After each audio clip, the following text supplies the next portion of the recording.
En los análisis que los especialistas están haciendo respecto a lo que pasa en México o con las organizaciones criminales de México y otros lugares del mundo y lo que está ocurriendo con estos informes que se están dando a conocer, incluyendo los que da la DEA y los diagnósticos que dan las autoridades estadounidenses y el tipo de planteamientos que se están haciendo al respecto, es muy importante detenernos en el análisis de especialistas como Gerardo Rodríguez Sánchez Lara. Gerardo, que es, entre otras cosas, profesor de Relaciones Internacionales y Ciencia Política de la Universidad de las Américas, Puebla, está haciendo un análisis interesante pues sobre lo que comúnmente llamaríamos efecto cucaracha.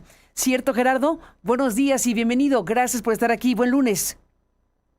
Muchas gracias, Carmen. Y sí, en mi columna de hoy para el Heraldo de México, publico una columna con información que venimos rastreando el equipo de Cuarto de Guerra, que se refiere a detenciones de mexicanos en otras partes del mundo muy lejanas para el ideario del mexicano. Países como África, pero África oriental, ¿no? Sudáfrica, Mozambique.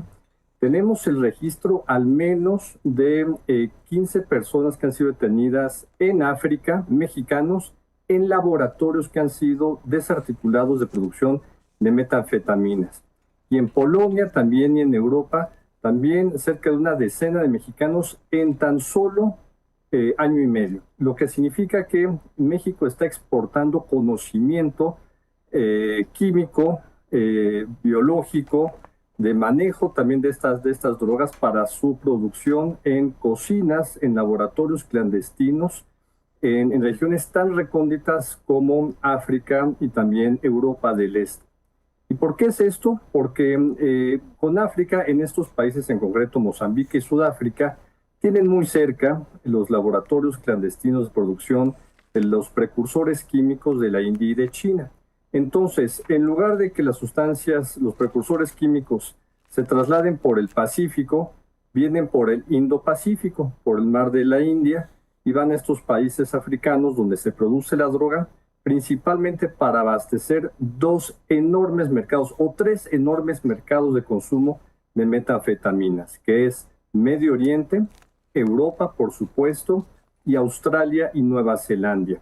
Entonces, en mi columna de ayer registré apenas 17 mexicanos detenidos en año y medio, pero la lista sigue creciendo por parte del equipo de investigación de la universidad de mi proyecto de investigación, y ya vamos registrados más de 20 mexicanos que han sido detenidos en tan solo año y medio, Carmen. En tan solo año y medio, pues es un fenómeno que hacia dónde puede conducir las cosas, a una, bueno, ya la expansión, diversificación y efecto cucaracha de los criminales organizados de México, pues ya no tiene frontera, ya no tiene límite, en pocas palabras. Es Asia, es África, es México, es Estados Unidos. ¿Se tiene idea de cuántas ciudades del mundo tienen algún tipo de impacto con cárteles cuyo punto de origen sea México? Mira, nada más en Nigeria identificamos dos ciudades, en Sudáfrica también dos ciudades, en Polonia también hubo el desmantelamiento de dos laboratorios en ciudades como, perdóname, mi polaco es muy malo, Suecia, ¿no? Etcétera. Entonces, en Maputo, por supuesto, también en la capital de Mozambique, hubo una decomiso importante de drogas y de sustancias químicas, y normalmente detienen a nacionales del país y a mexicanos, ¿no? O sea, no hay de otras nacionalidades. O sea, lo que te indica que es una estrategia de redes, de capacitación de pandillas locales.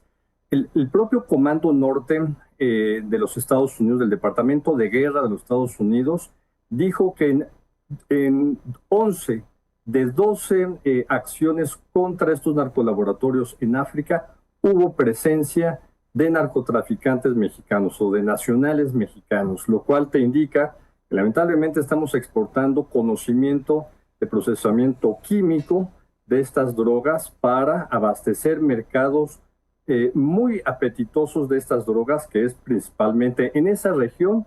África también está creciendo, Europa y Medio Oriente.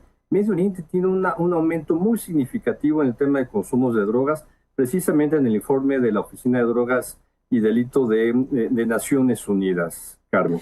¿Tú identificas esta, llamémosle, expansión planetaria de de las organizaciones criminales mexicanas como un efecto de su propio crecimiento o como un efecto de las acciones que hemos visto relativamente hace poco tiempo en este sexenio, para decirlo claro, en los operativos que se han realizado, la colaboración con Estados Unidos que permite llevar a cabo operativos como lo que dio de baja al Mencho, por hablar de uno de varios?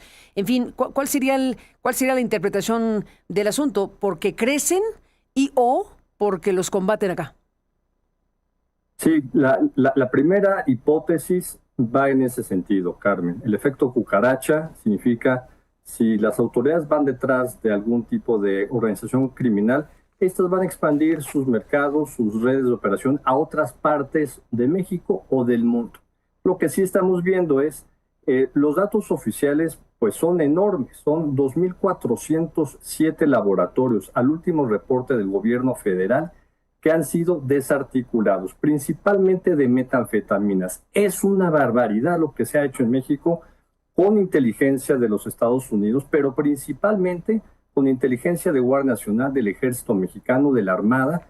Entonces, han hecho un trabajo muy importante y si tú ves que hay coordinación finalmente de inteligencia entre México y Estados Unidos y están dando con estos narcolaboratorios, estas cocinas rupestres para producir estas drogas para abastecer el mercado de Estados Unidos y de otras partes del mundo, pues naturalmente van a salir del país porque no quieren ser atrapados, ser detenidos o ser abatidos en estas operaciones. Entonces, están exportando este conocimiento a otras partes del mundo. Sí, esta es la principal hipótesis que estamos siguiendo. Que se está exportando el know-how, pero están exportando, como bien dices en tu columna del Heraldo, cocineros, químicos y modelos de laboratorio que ya están, o sea, que se conocen de Sinaloa, de Jalisco, de Michoacán, ya están en otros lugares del mundo. Han exportado el know-how y a los que los instalan. Así es. Es un know-how en donde en un departamento, en una casa, con un poco de ventanas, de ventilación, se puede hacer estos procesos químicos que son muy peligrosos, eso hay que decirlo, y sobre todo son de metanfetaminas, porque algo que sí tenía medianamente razón el presidente de la República, López Obrador, en su momento, es que no había narcolaboratorios de fentanilo. Sí había, pero eran los menos, sí eran, porque el fentanilo es de un manejo muy delicado. El fentanilo, si es respirado, si es aspirado por una persona, es muerte segura. Inclusive si tú llegas a tocar fentanilo puro por ósmosis con la yema de tus dedos, puedes también contaminarte, ingerirlo y es fatal. Entonces, este es un fenómeno de metanfetaminas que hoy en día es el mercado que más está creciendo, como bien dijo el experto de Naciones Unidas. Y México, a diferencia de todos los países de América Latina, hay un mapa en el reporte 2026 que es muy ilustrativo. Mientras que la cocaína es la droga de mayor consumo junto con marihuana en todo el continente, la metanfetamina en México es la que tiene mayor niveles de crecimiento por esta situación.